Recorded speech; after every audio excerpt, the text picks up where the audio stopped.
Jenaraal Xijaar oo bannaanka keenay sir culus burburin lagu bilaabay booliiska iyo xasan sheekh maxamuud oo arrintan aanba xogogaal u ahayn.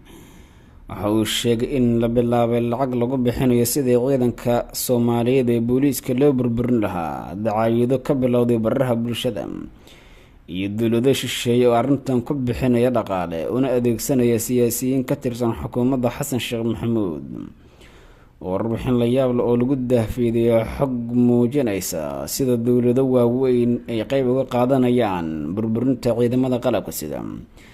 Taliya Xijaar oo afka furtay ayaa warbaahinta la hadlay isagoo sheegay magacyada siyaasiyiinta arrintan lacagta ku qaadanaya, dowladaha lacagta bixinaya iyo qorshaha loo dejiyay si ciidanka qalabka sida gaar ahaan booliiska loo burburiyo. Sheergareeya ku faafiya dunida meelba ku tawaran muuqaalka qaybta faalada nugul wadaaga rartidiina waa hagaag aan ku bilaabo.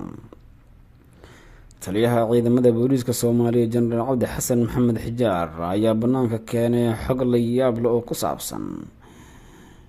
in ay bilaabeen dowlado shisheeye inay lacag ku bixiyaan sidii loo burburin lahaa ciidamada booliiska Soomaaliyeed. Dacaayad ayaa baraha bulshada looga faafinayaa, kadibna waxaa loo dejiyay qorshe la yaab leh oo lagu burburinayo gebi ahaanba sumcadda si arrintaasi ay u noqoto mid ishkaak ka dhex abuuri karta shacabka Soomaaliyeed, mas-uuliyiinta Soomaalida iyo booliiska dhexdooda. Dowladaha lacagta ku bixinaya arrintan ayuu si toosa magacyadooda u sheegay isaga oo yiri waa Imaaraadka Carabta iyo dowlad kale oo ka mid ah dowladaha geeska degan. Dowladdaasi oo uu ka gaabsaday inuu sheego Jenaraal Xijaar ayaa xogo kala duwan oo aanu baaritaano ku sameynay waxay muujinayaan inay tahay dowladda Kenya,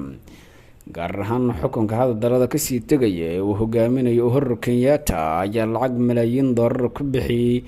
in la siiyo siyaasiyiin dacaayad baraha bulshada kaga buunbuuninaya xogo khaldan oo laga baahinayo ciidamada booliiska Soomaaliyeed, kuwaasi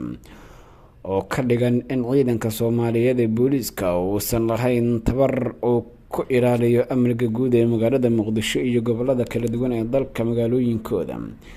isla markaana loo baahan yahay in booliiska AMISOM dalka la keeno si ay markaasi ammaanka guud ee magaalada Muqdisho u ilaaliyaan.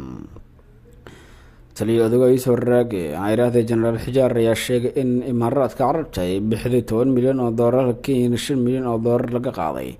Arrintan siyaasiyiin iyo saxafiyiin ayaa lagu siiyay lacag waxay abuurayaan propaganda ku aadan in booliis sababta ay Muqdisho amnigooda u degilay ayuu yahay booliiska Soomaaliyeed oo aan xil gudasho lahayn, awoodna u lahayn inuu dalkan difaaco. Arrintaasi ay Kenya iyo Imaaraadka Carabta rabaan in la helo booliis khaariji oo dibadda ka imaanaya, iyadoo loo ololeynayo in booliiska AMISOM dalka la keeno si uu magaalada Muqdisho ammaankeeda ula wadaago, isla markaana ciidamada booliiska Soomaaliya laga dhigo howlgab ama kabi ahaantoodba la kala diro lana burburiyo hay-adaha ammaanka, gaar ahaan hay-adda booliiska Soomaaliyeed. Jenaraal Xijaar ayaa madaxweyne xasan sheekh maxamuud u diray fariin ku aadan arrintaasi wax weyn laga qabto, isla markaana ciidamada booliiska ay dabagalo iyo baaritaano ku hayaan aragga. Waxaan baahinayaa halka ay markaas lacagta u soo martay iyo xogo kala duwan oo muujinaya magacyada siyaasiyiinta arrintan ku howlan oo ilaa iyo hadda tirakoobkooda rasmiga aan lahayn, laakiin intooda badan la wada yaqaano oo magacyadooda lasoo bandhigi karo, laakiin booliisku ay sheegeen markii baaritaanka ay wadaan iyo liiska ragga arrintan ku howlan dhammaantooda gacanta lagu soo wada dhigo in shacabka Soomaaliyeed loo soo baahin doono oo si toos ah dadka loo bari doono ragga arrintan ka shaqeynaya lacagta ku soo qaatay. Sheegare xogaan qaybta faalada nugul wadaaga rartidiina tan iyo nabadgelyo.